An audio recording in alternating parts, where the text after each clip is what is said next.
Is you want to get smart fast. And today, we're jumping into ancient Greece. That's right, the Peloponnesian Wars.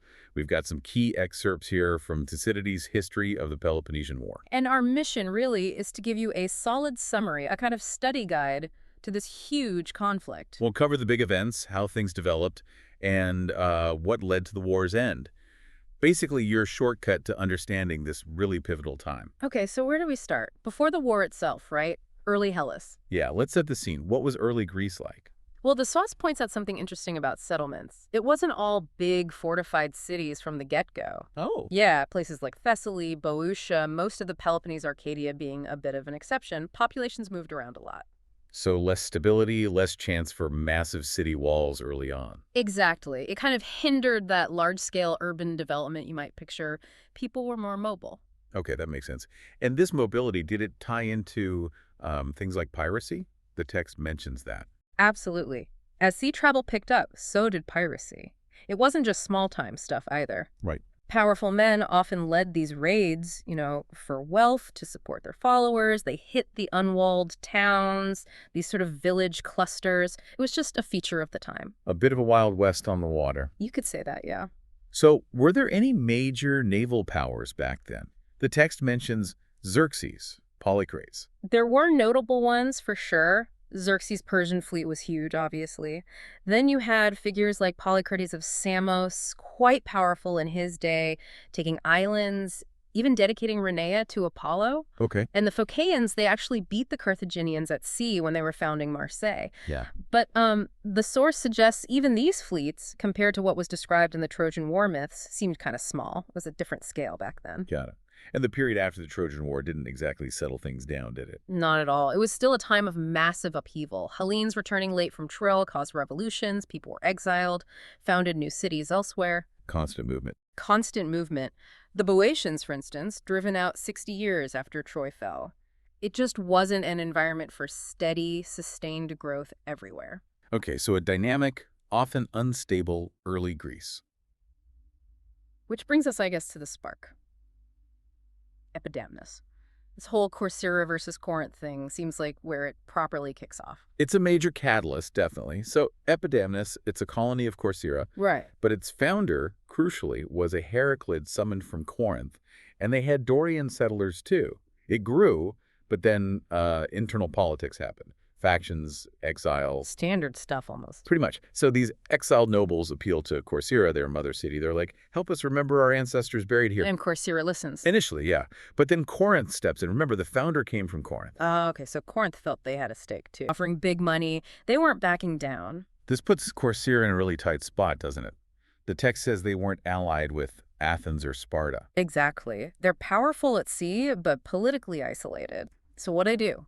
They decide to ask Athens for an alliance. Which is a huge move. Yep. That really drags Athens into the Peloponnesian sphere of conflict. It's absolutely pivotal. And Corinth sees this coming. They immediately send their own embassy to Athens to try and stop it. Okay, so now Athens is being lobbied by both sides.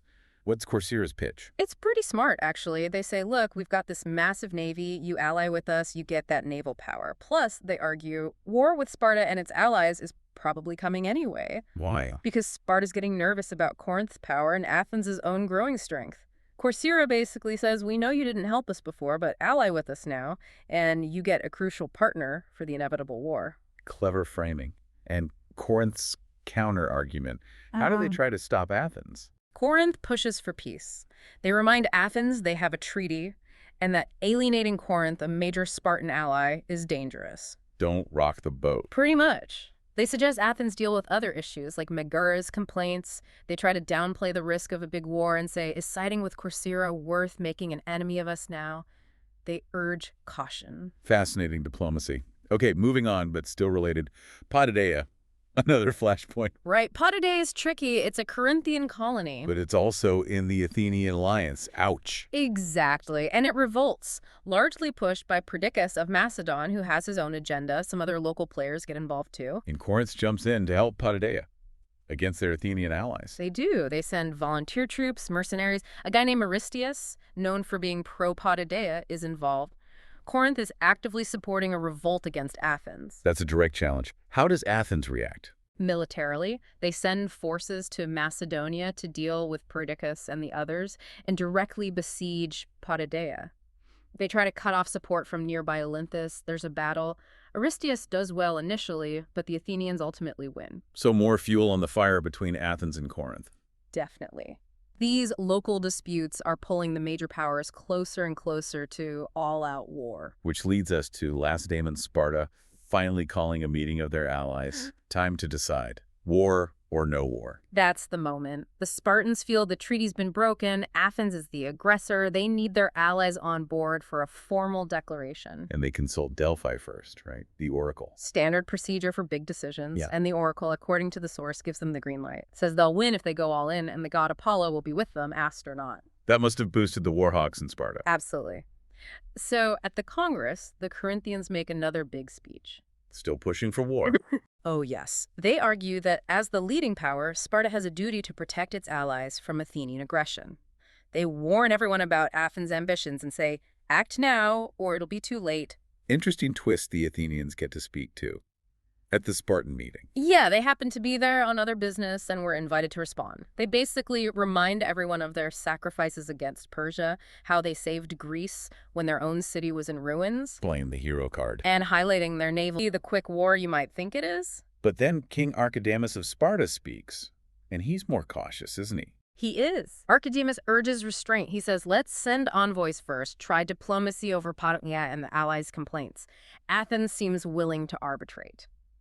He stresses Sparta is strong and ready for war if needed, but warns against rushing in unprepared against such a different kind of enemy. A voice of reason, perhaps? Maybe, but then Sthenelaitis, one of the E4's powerful magistrates, stands up. And he's not for caution. Not at all. His speech is short, blunt, and fiery. He basically says, the Athenians haven't denied hurting our allies. Enough talk. Vote for war now. He appeals directly to Spartan honor and cuts through the debate. And that carries the day. It does. The assembly votes overwhelmingly for war. Okay, so war is declared. But let's quickly rewind, as the source does, to that 50 years peace between the Persian and Peloponnesian Wars. It says Corcyra and Potidæa were just pretexts, right? The real cause was deeper. Yeah, that 50-year period was crucial. It's when Athens really built its empire. How did that happen? It started as the Delian League, an alliance against Persia. Right. Initially, the allies wanted Athenian leadership. They apparently disliked the arrogance of the Spartan commander Pausanias, so they voluntarily asked Athens to lead. The league was formed to contribute ships or money to keep fighting Persia. Athens took the lead. And gradually they tightened their grip. It shifted from a voluntary alliance to Athenian control. They started suppressing allies who tried to leave, like Naxos. And the contributions changed. Increasingly, it became money, tribute, rather than ships. Athens used this treasure, stored at Delos, then later Athens, for its own fleet, its own building projects like the Parthenon. Allies became subjects. And that breeds resentment. A lot of resentment. Sparta watched this happen, didn't do much initially, maybe partly content Athens was handling Persia, partly dealing with their own issues. But the underlying tension, this massive growth of Athenian power and the fear it caused in Sparta and its allies, that was the real driver for the war. Corcyra and Potidæa just lit the fuse. Okay, that context is vital. So the war begins, year one. The Plataean incident, what happened there? It was brutal start. Thebes, allied with Sparta, tried to seize Plataea, an Athenian ally, in peacetime. A surprise night attack. Did it work? Initially, they got inside, but the Plataeans fought back fiercely, trapped, and eventually killed many of the Thebans. Athens sent support. It was a clear violation of the peace right at the start. And then the invasion everyone expected, the Peloponnesians march into Attica. Led by King Archidamus again. Massive army. Their strategy was clear: devastate the Athenian countryside, force them out to fight a land battle. But Pericles had a different plan for Athens. He did, a controversial one. Evacuate everyone from the countryside inside the long walls connecting Athens to its port, Piraeus. Don't fight the Spartans on land. Rely on the fleet for supplies and to attack the Peloponnesian coast. Must have been incredibly hard for the Athenians forced to abandon their homes and farms. The text describes real distress. People crammed into the city, losing their livelihoods, but Pericles held firm. And while Attica was being ravaged, the Athenian navy was active. Oh yeah, raiding the Peloponnesian coast, Messenia, Ilis, hitting Locris, Euboea, showing they could strike back where they were strong at sea. It highlighted that strategic contrast. land power versus sea power. That first year also saw Pericles' famous funeral oration. What was the essence of that? It was about honoring the fallen, yes, but also about defining Athens, praising its democracy, its openness, its unique character, the values they were fighting for, justifying the hardship and sacrifice. A real rallying cry. But then, year 2, something far worse than the Spartans arrived. The plague. Yeah. The plague of Athens, absolutely devastating. It swept through the overcrowded city. What were the effects? Horrific physical symptoms described in detail, but also a massive psychological blow. Total despair, breakdown of social norms, religious disillusionment, people dying everywhere. The city's morale just plummeted. And the death toll was enormous. Huge. It crippled Athenian manpower for years. And tragically, Pericles himself eventually died from it later on. A massive loss of leadership right when they needed it most. In the midst of all this, the siege of Potidæa finally ends. Right, after a long, hard siege, this is winter of year 2 or 3. The Potidæans were starving, reduced to extremes, even cannibalism, according to the source. They finally surrendered. A costly win for Athens, overshadowed by the plague. And things got ugly in Corcyra too. Civil war. Incredibly ugly. Year 3. The war basically ignited a vicious civil conflict there between democratic pro-Athens and oligarchic pro-Corinth Sparta factions. It descended into utter brutality, massacres, a total breakdown of law and society. Thucydides uses it as a chilling example of how war warps human nature. Grim stuff. Okay, let's jump forward quite a bit. The Sicilian expedition. Year 6 to 9, roughly, for the initial phase. But the big one comes later. Why Sicily? Well, Athens had earlier, smaller involvements, supporting allies like Leontini against the powerful city of Syracuse. Nominally, it was about kinship using the Spartans. Losing their most dynamic commander was a huge blow. So Nicias is left in charge, the cautious one. Did they have any initial success? They did initially. They established a base, started besieging Syracuse, building siege walls. For a while, it looked like Syracuse might fall. But then the Spartans intervened. They sent Gylippus, a capable Spartan commander, with reinforcements, and he turned the tide. He revitalized the Syracusan defense, broke through the Athenian siege lines, built counterwalls. The momentum shifted. Completely. The Athenians got bogged down. Then came crucial naval battles in the great harbor of Syracuse. The Athenians, despite reinforcements under Demosthenes arriving, started losing at sea their own element. And ended in. Total disaster. A final, desperate attempt to break out of the harbor failed. Their fleet was crippled. They tried to retreat overland. How did that go? Horribly. Harassed constantly by the Syracusans and their allies, exhausted, starving, demoralized. Eventually, both main forces under Nisus and Demosthenes were surrounded and forced to surrender. The losses must have been unimaginable. Staggering. Tens of thousands of men, hundreds of ships. Thucydides calls it the greatest Hellenic disaster ever.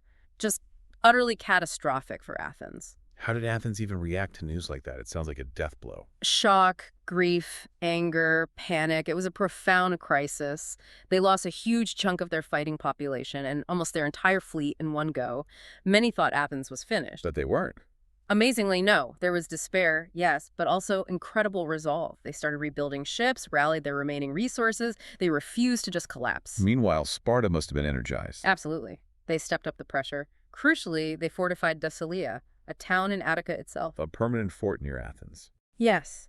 It meant Peloponnesian forces could raid Attica year-round, not just seasonally. It disrupted farming, silver mining, cut off land routes, and encouraged slave desertions. A constant drain on Athens. They also actively encouraged Athens' allies in Ionia to revolt. And Persia gets more involved now, too, seeing Athens weakened. Definitely. The Persian satraps, like Tissaphernes, saw an opportunity. They started funding the Peloponnesian fleet, playing both sides off against each other, hoping to regain control over the Greek cities in Asia Minor. And Alcibiades is in the mix here. Oh, Alcibiades is playing a very complicated game. He advises the Spartans, then falls out with them, then starts negotiating with the Persians, trying to convince them not to help Sparta too much, hinting he could bring Athens over to Persia if they restore him. It's intricate. And Athens itself had internal turmoil. The oligarchic coup? Yes, the strain was immense. In 411 DC, a group of oligarchs, the 400, briefly seized power in Athens, arguing democracy couldn't win the war. Did it last? No. The Athenian fleet based at Samos remained fiercely democratic, led by figures like Thrasybulus. The generals were blamed, put on trial collectively illegally, and several were executed. A terrible self-inflicted wound driven by panic and grief. Which brings us near the end. The Battle of Aegospotami, the final nail in the coffin. Pretty much. 405 BC. Lysander, the brilliant Spartan admiral, financed by Persia now, caught the Athenian fleet completely unprepared. They'd beached their ships for the day near Aegospotami in the Hellespont. What happened? Lysander launched a surprise attack, captured almost the entire fleet, maybe 170 ships with barely a fight. Only a handful escaped. Athenian naval power was annihilated. And without the fleet? Athens was doomed. Lysander sailed to Piraeus, blockaded the port. The Spartan army under King Aegeus was already outside the walls from Dysalia. No food could get in. The final siege? Yeah, starvation set in. After months, Athens had no choice but to surrender. 27 years of war. The terms? Harsh. Tear down the long walls and the Piraeus fortifications, give up all but 12 ships, abandon their empire, accept Spartan leadership. The war was over. So after all that, the rising power, the fear, the plague, Sicily, the incredible resilience, the final defeat, it's an epic, tragic story. Hopefully this deep dive looking at those key moments from the history gives you a much clearer picture of this incredibly complex war. Absolutely. It reshaped the Greek world completely, and it leaves you wondering, doesn't it? You look at the immense cost, the devastation for everyone involved. What are the enduring lessons here? About power, about fear between states, about ambition, about the brutal realities of war. Something to think about as you explore this history further.